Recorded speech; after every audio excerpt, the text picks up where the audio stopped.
Well, the Environmental Protection Agency is sending a draft of its proposed rule for year-round sales of E15 blends to the White House Office of Budget for review. And joining us now is Renewable Fuels Association President and CEO Geoff Cooper. Geoff, thanks for taking the time to chat with us today. What are your hopes for the proposed rule? Well, Janet, this is obviously a very important issue for us. As you know, President Trump promised last October that the summertime ban on E15 would be eliminated before this summer, and he has called that regulatory barrier unnecessary and ridiculous, and we couldn't agree more.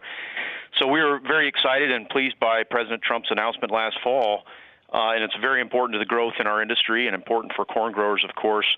But his announcement was really just the beginning of the process and certainly not the end. And so we're finally now seeing the beginning of all the legal and administrative work that's got to get done before we have this E15 ban behind us once and for all. So we're very pleased that this draft proposal has moved to the White House for review.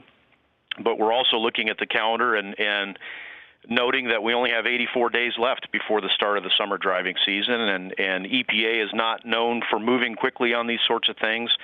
EPA continues to say that it's going to get done, and this ban will be lifted and behind us once and for all.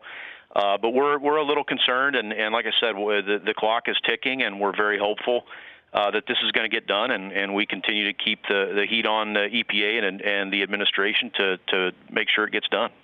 Geoff, can you give us a little bit of background on the ban over the year-round sales?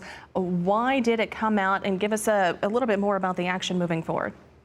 Well, really, it's a kind of an artifact, a leftover remnant of a 30-year-old regulation that was never updated by EPA, and there's really no logical reason, there's no environmental or economic reason for the existing ban on E15 in the summer months.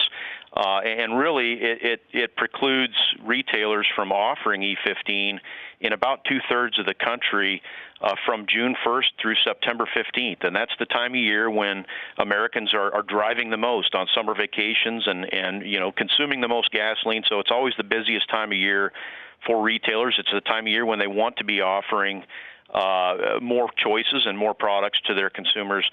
So it's been a very important barrier that has kept E15 out of the marketplace on a broader scale. And the retailers we talk to say, we're not really interested in offering a fuel that we can only sell for 8.5 months every year. So this is critical that we get this resolved, and we're getting closer and closer to doing that. But again, there's a lot of the finer points and technical details that just have to be ironed out by EPA before that happens. All right, Geoff, thank you very much for your insight. Again, RFA President and CEO Geoff Cooper on the phone with us today from St. Louis.